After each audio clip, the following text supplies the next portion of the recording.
Hey there, listeners. Welcome to the first episode of the podcast of record in the new year 2020. Not the new decade, just the new year.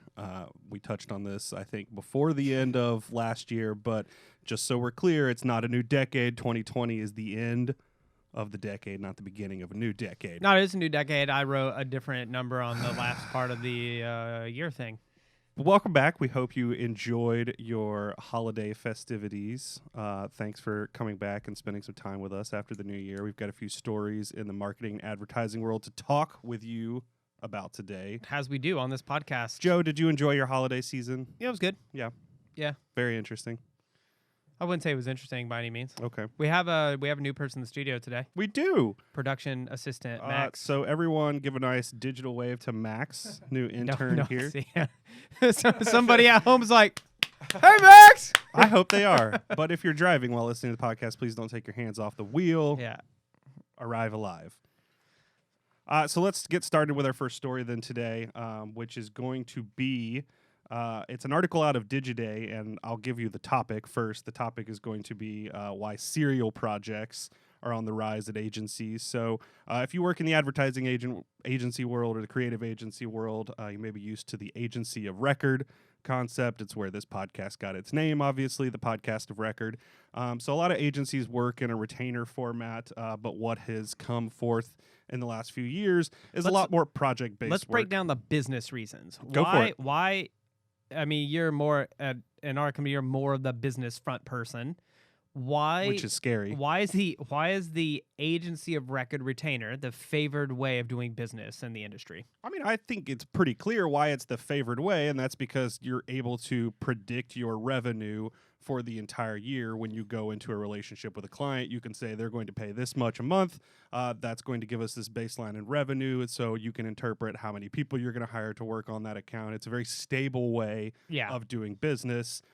It's definitely preferred, and I think any business you would ask whether they'd rather know exactly how much they're going to make from a customer over the course of the year or just see what happens, they would choose a predictable path. But what we've actually seen in the last couple of years is not necessarily an agency of record scenario where you get a fixed retainer, you know exactly what you're making, but also not on a purely project basis. So what the topic of this article is about is a serial project basis where a company tells an agency, you know, we're going to hire you for a series of projects over the next year. So you can estimate how much time it's going to take, how many staff members you need, but they're not committing to a flat retainer month over month. So both sides are kind of getting the best of both worlds. So this article out of Digiday is titled, "It's Like the Boyfriend Who Never Commits." Yeah, not an experience I would understand, but maybe some people do. I mean, did you ever have a girlfriend that would never commit? No, because I'd just get out of there. Like Beyonce. Producer you gotta put a Kyle? ring on it. I mean, somebody jump in here. Producer Kyle, any girlfriends that would Both just not sides. commit? I've been the boyfriend who hasn't committed and had a girlfriend who wants Okay. to commit, yeah. Okay. Why were you unwilling to commit as the boyfriend? All my options, man. Options. Yeah, all right. I mean, clients exactly, like options. Yeah, optionality. And that's good. The theme of the last decade, the last 10 years, has been freeing up optionality in the marketplace. You don't buy an album now, you buy a song. You don't have to subscribe to cable, you get a network. You don't have to own a car, you can take a ride when you need it via rideshare. You don't have to have a job, you can have a gig economy role. Like the whole Producer trend, Kyle's very into buying full albums, though. yeah, and some people are. Yeah. But I mean, the trend in our society has been the disintegration of wholes to just pieces of them, and so it's not surprising that would happen here, especially as that marketing arena becomes more dynamic and specialized. It doesn't necessarily make sense you'd have a big agency of record who you're paying as much money as it costs to just staff your own division of specialized people internally. So we apologize to all of producer Kyle's ex-girlfriends to whom he wasn't willing to commit, because he is willing to commit to full albums. Like, we got that situated. And Jeeps. And Jeeps. And Jeeps. And motorcycles. For that now. matter. For now. For now. So I just think it makes sense that that's the way things are going to go. And also, one of the things, you know, here's a quote: when a client gives us a project, we're like, I guess that's great. We've won the next project, said the creative director, but it's constantly hand to mouth and there's no guarantee even if you knock it out of the park. Like, I'm unsympathetic to that. Most businesses that exist as businesses that work, project based, or they serve the client on a one-time exchange And they're in a interaction. perpetual competition to make sure that they're still the best option for Yeah. that client to do what they need them to do. Yeah. So, look, we run an agency, and is it easier to have a client that is paying you state retainer? For sure. But I mean, I think it's a business model question about the business model you're building around. And if you're building an agency to do these 3 and 5 year retainer contracts, like, you're probably building the wrong business structure. You need to build an agency that can handle projects, and then you have to have something productive to do that's hopefully revenue generating with the space that goes unfilled in your capacity in months or weeks that are slow. So, you point out that we run an agency as our day jobs here. We actually had a potential client come to us a couple of weeks ago that we did a call with that explicitly laid out that that's how they'd like Yeah. to structure if they pick us to do a relationship. They don't want an agency of record. They haven't had one for a long time. They don't want to hire for just a single project, that their ideal scenario is a partner that they can come back to for serial projects. So, Yeah. I mean, we've actually seen this ourselves just in the last couple of weeks with a cold call reach out that we got. Yeah. And usually the margins on one-off projects are pretty good. So I think if you've oriented a business around having a handful of clients that you service in a retainer style business, is that an easier business to manage? Yes, but it's not the type of model that the market has been trending towards over the last 10 years. Do you think there are any downsides for the overall relationship to that dynamic? Is there a negative side that creates All right, yeah. problems? Here, I'll go totally counter and make everybody in agency world mad at me, and I'll say no, but that assumes the continuity between projects and message and feel and direction is being kept internally on the client side. That you have a CMO or a brand manager who's very diligent about being the guardian of those things, and they're Right. able to shepherd these individual projects to fulfillment in a consistent looking and feeling and directed way. Yeah, I will mostly agree, except that I think the one place where overall it does a little bit of a disservice to the relationship, I like the parts that create increased accountability, that create opportunities to put the best partner in a position where they're specialized. I think all those things about the serial project relationship are good. The one thing that strikes me that could be a problem is the retainer relationship often gives you the ability to experiment or try out things long term that you might not have otherwise done if you were working project to project, True. even in a serial project But relationship. remember, that I'm assuming in this model that the client has staffed up internally, and so your project is the result of some internal staff member's desire to try something new. Yes. Like there's nothing magic about the marketing agency or the ad agency, as much as like Mad Men would like to think there's like geniuses. There's nothing magic. There's nothing going on that couldn't be replicated internally by most sizable businesses. Speak for yourself. And look, that's counter to my, to my personal interest Yes. for clients, but it's entirely true. There's not magic. There's expertise. And the calculation that had been done previously when you had the kind of the burgeoning of the agency model is the company didn't have a use to have full-time media buyers on Mhm. staff, because it would just place its buys a few times a year. And I think focus is the X factor here, right? Being able to, whether you're at an agency or whether you're in-house at a brand or an organization, like being able to focus long term and speculate out some ideas or run through some brainstorming sessions with your team is kind of the X factor to determining whether or not you get to find the home run there. Yeah. And that can happen in-house or it can happen on the agency side. Yeah. Now, look, it totally depends. Is the client good at creating an in-house environment or in-house setup that's conducive for this? What about, let's say, like legacy brands, particularly like CPG legacy brands Mhm. that are struggling to adapt to the new marketplace? I mean, in-house may not be the best solution to solve some of the problems they're facing. were so those CPG brands, though, the way they're managed is they kind of work like a government agency Mhm. where they have a lot of contract managers running contract. Yeah. The brand manager is actually responsible for running a multitude of different contracts on behalf of the brand or on behalf of the company. So, I mean, we've said this on here. I think with big CPG world, the mistake they get is trying to sell to this singular block of mass audience when they need to be selling to people, based on where they are and what they believe. If you're going to Right. be a mass market CPG. And I think you might get, having regional agencies that you're working with or agencies that are specialist in certain types of, formats or certain types of platforms. And you've to be seen some of that. valuable. I don't want to lump every legacy brand or every CPG Yeah. brand in together. I mean, you've actually seen even some of the giants in the industry, like Procter and Gamble, Mhm. move Their to small agency to pitch working with competition smaller they had. agencies that they never would have considered before because they want some of those new ideas. We can move on to the next topic, and this one's important because this one's about memes. So this is out of Axios from New Year's Eve, and it was how memes shaped the 2010s. And it has a Google search chart here, so it's a Google Trends index from 2010 to 2019. And basically in 2010, nobody was thinking about memes.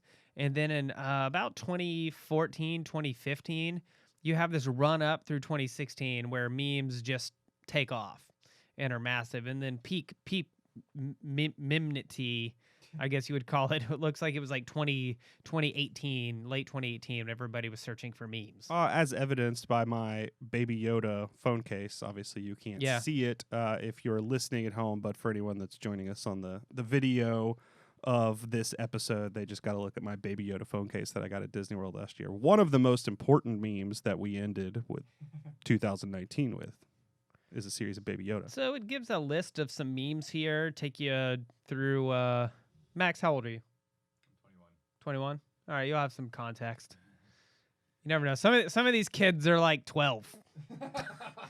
I mean, they're like 18 or 19, but that's There- basically like 12. There are not 12-year-olds in this There's office. not I wanna be 12-year-olds really- working here. I want to be really clear. Well, like, I'm at kind of this borderline age where the difference between a 19-year-old and a 12-year-old is like marginal. Like, we have no shared youth culture. Like, you had a completely different. Kyle didn't even know what Captain America was yesterday. No, Or he. I'm sorry, Captain Planet. To be fair, that show was only on air for like 3 years in the early 90s. It was one of the most important was- shows on television. It was a moment in time that very few got to fully experience. You know what? You're a moment in time. Captain Planet. That's true. So, timeline. The 2012 presidential race was called the first meme election. I don't recall this. Where I don't think slip-ups that's by accurate. candidates translated into mockery. It's a mockery. What year? They're saying 2012. 2012. I would say 2013. George W. Bush was probably the first memer out there.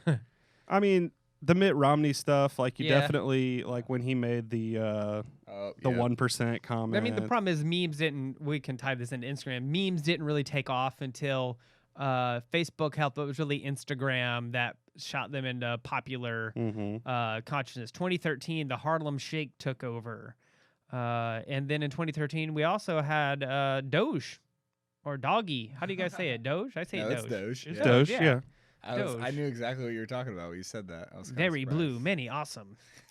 2014, Slender Man. So if you were like a preteen in 2014, you wanted to kill your friends, you'd get in that Slender Man meme and then go murder your friends. That's why I learned on HBO though. I mean, that's literally Yeah, the that's kinda what documentary. happened, Yeah. Mhm. The ALS Ice Bucket Challenge, which was okay, I except don't know it that I spawned- consider that a meme. Yeah, though. well, it was a meme, and that it wasn't a graphic meme, but it was replicated culturally Yeah, and yeah. changed. But then every group ever copied it immediately after. 2015, Pepe the Frog began to fester in nationalist circles, becoming the face of alt-right propaganda.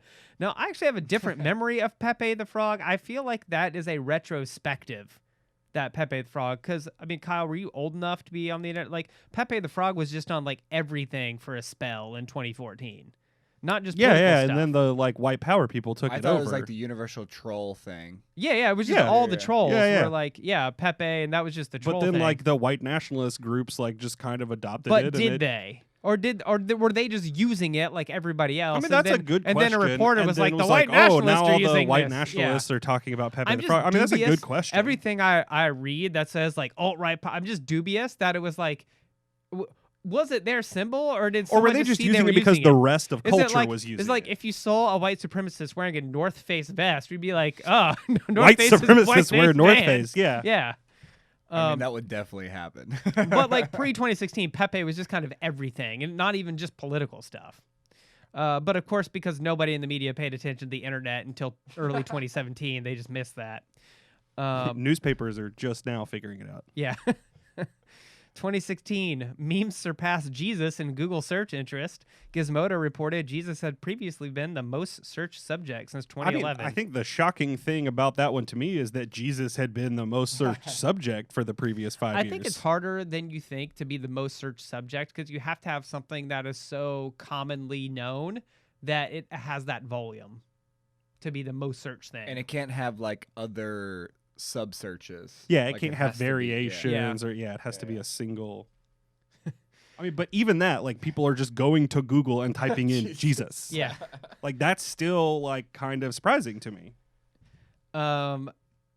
So 2018, a report from House lawmakers showed thousands of Facebook ads backed by Russian operatives, many of which were memes used to pit Americans against one another before and after the 2016 This is where we got election. some great Netflix documentaries out of it too that were very accurate. And Yeah. And then there's a subtitle, Fringe Right Activists also used covert memes. Covert memes. who can define a covert meme Yeah, for is it- me? Covert meme. I'm part of a covert meme operation to sow division within the Democratic Party during the 2018 midterm elections. Meme Black Ops. How do I get to be part of a covert meme unit? Those are just for Brads. Yeah, they're just for brands. I'd pay anything to be part of a covert meme unit sowing dissension with my 2019, memes. a group of Instagram meme account owners seek to unionize. Yeah. This is the funniest one of all to me because they're literally trying to unionize to like get rights when they literally make their entire program off of like Stealing taking stuff. copyrighted Yeah. work from other people and turning it Yeah. into something that they don't own. That's the zany world of the internet, my friend. Yeah. Look, I think the focus on the political memes here is probably just a certain bent of Axios because it was founded by one of the founders of Politico, so it just kind of naturally has this political interest. I think when you scroll through most people's internet feeds, most people don't have a whole lot of political content in their Instagram feed, for example. The memes just cover the gamut of everything. Most of them are cultural commentaries, like Baby Yoda memes, for example, or like World War III memes. Now. On this Axios story, do you have one of your suggested next articles is why Baby Yoda yeah, should I read scare it. Michael I read it Bloomberg? earlier when I was looking up. So it compares articles for all of show. the Democratic presidential candidates Engagement. and Baby Yoda Yeah. and just shows like how Baby Yoda is destroying like Yeah. every single presidential How candidate. can we run this troll? You guys follow me? How can we run the troll where we convince the New York Times that Baby Yoda is a caricature used by the alt-right to covertly sow dissent? I mean, Kyle has a suggestion. What do we need to do? I mean, they just have to start using it. Yeah. Yeah. That's all. I mean, that's- you've got to like infiltrate, I think, I need like to a get in white that nationalist that group. white nationalist Facebook group. Yeah. Hey guys, I had a great idea. Yeah. That's exactly And what just you need to get do. Baby Yoda saying like reprehensible things and Yeah. then send it to a reporter. So what do you think Disney would do in that? True thought experiment here, because it will happen to some brand at some point. What happens when some of your IP becomes popularized, like you have the Baby Yoda meme, but then that takes a dark twist where that caricature becomes associated with some like politically unsavory group? How would you handle it if you were Disney and like the white supremacist decided Baby Yoda was the embodiment of Pepe? I mean, I'm trying first to think if like there's any other examples of like a popular character having been adopted to do that. Well, so And maybe I'm just thinking of Pepe. Wasn't Kermit the Frog? Wasn't that kind of the same thing as Pepe? Like, didn't he get kind of taken over by quote unquote white nationalists? Like, wasn't that? Oh, a I don't thing? know. Hey, I got a Did he? question. I thought. Is there someone out there running an agency whose pitch to a company is this: hire us, and we will get your competitor turned into a favored meme of white supremacist. So you take like Betty Crocker. And maybe like Betty Crocker's competitor, and you get the media to cover Betty Crocker's if Betty Crocker's become a white supremacy meme, to just trash that brand. That's deep, man. I don't know. Yeah, that's why I should work in the covert meme factory Yeah. for I mean, sure. it sounds like you should have at least a middle Yeah. management position in the covert meme factory. For sure, I'd be a great covert meme middle manager. But how would you handle that as a brand? I mean, my first instinct, honestly, is just to ignore it. The Yeah. biggest thing these groups want is for you to talk about it and for you to admit that they've Yeah, successfully like subjugated your character. So by just ignoring it, that ceases to give them what they want in some degree. yeah. I Like, mean, they could take over Baby Yoda or Mickey Mouse or whatever they wanted to, I guess, tomorrow. But Yeah. like, it kind of depends on. I mean, I don't know who owned the original Pepe the Frog, but I don't think it was a significant. there's a enough- story behind it. It's Yeah. a dude who made it. Right, but it's not one of the biggest companies in the world Yeah. that owned it. Now, I imagine if like it was used on something that were particularly offensive, they'd eventually start issuing like cease and desists and suing people. And Did you know they killed Pepe the Frog? Like the guy who did the comic strip killed the actual like comic. I did not. because he had been adopted yeah, yeah. by white nationalists. I They, mean, like, that's a killed him strategy in too. the Like comic. take him out. I mean, I feel like the white nationalist should just be holding every brand hostage for like payments.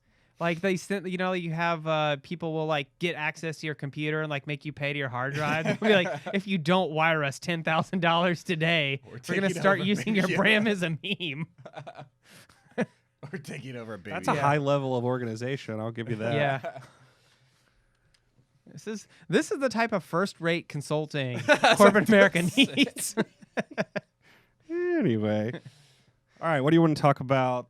We got 7 minutes. What do you want to talk about last? That's a long time. Yeah, but we got a whole nother story to All right, talk let's about. ask production assistant Max. Production assistant Max, what story would you like to hear about more? Facebook them tries options, yeah. Facebook tries to curb deepfakes, or Walmart leverages offline data in its latest bid to take on Amazon.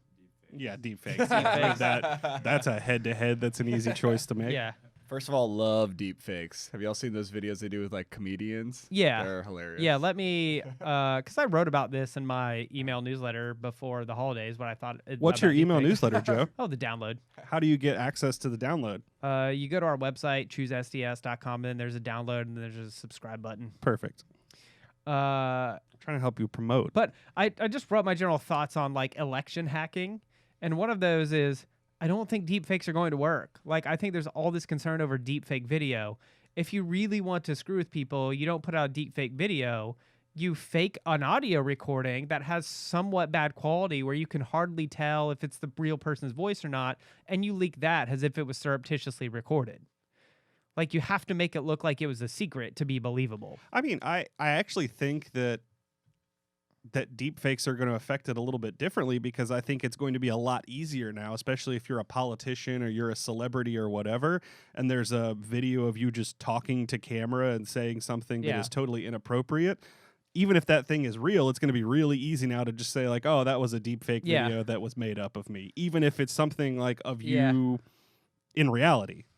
Yeah, I just I mean, don't it kind of think... gives you a new way out that you didn't have pre I mean, yeah, 2017. my assessment of this is all the things we're afraid that the Russians are going to do in 2020, they're not going to do because we're already kind of inoculated to that they're around. It'll be something Yeah. totally different. I mean, hacking people's emails matters, but I think this year what you see is when you hack an email, what you do is you change the email subtly, add something in it that's unsavory or unflattering, and then you leak the emails to like WikiLeaks or whoever for distribution. because that's how you would erode trust in that institution. Is now you wouldn't just expose the internal workings, you would actually subtly change them to. You know what's interesting to me is that everyone's very concerned about like there being misinformation or incorrect information on Facebook or Twitter or Instagram. Who was patrolling for email forwards 10 years ago? Yeah, Who was policing that battleground? Because email forwards were just blasting out like a t-shirt cannon left and right. Everybody had conservative uncle who was on every list. and They he would were just on send it to every you, yeah. side. I mean, you had UFO uncle, you had crazy liberal uncle, you had like crazy Dude, conservative I uncle. don't know anybody was doing the email game like the conservative uncle. Probably not. I think they were the kings of that world. But I mean, my point is, who was regulating? Who was upset about that? Yeah, nobody. It was hitting arguably Same group. pretty, yeah, same like group, same yeah. percentage and probably of the more population. credible because it's a lot more credible to get it from someone you know. Anyways, that's It's like, just did you thought. know Barack Obama is eating babies? Wait, Like, I did not know that. What is Facebook doing to curb these deep fakes? They're just gonna pull them down. Oh, okay. Yeah. How do they know they're deep fakes? Who knows? Who knows anything? This is all pretend. Like, finishing rant here. I knew it. As soon as you said Well, that. so one I mean, line. the Yeah. interesting thing is they refuse to even remove the deep fake Of of Mark Zuckerberg, Zuckerberg. yeah. When he said he had billions of people's stolen data. Yeah. I just think it is harder to get people to believe things than we think. Working in industry that deploys billions of dollars towards persuasion every year and marketing advertising, if it was that easy to get people to change an attitude or make a decision, I would be a billionaire already. Because, you know, the relatively small amount of money we deploy, you know, as part of this total market would be enormously persuasive on everyone. Like, we would never lose anything. Because most of the time, like with the clients we work with, we are the better funded entity in the market that we're in. Like, we just never lose.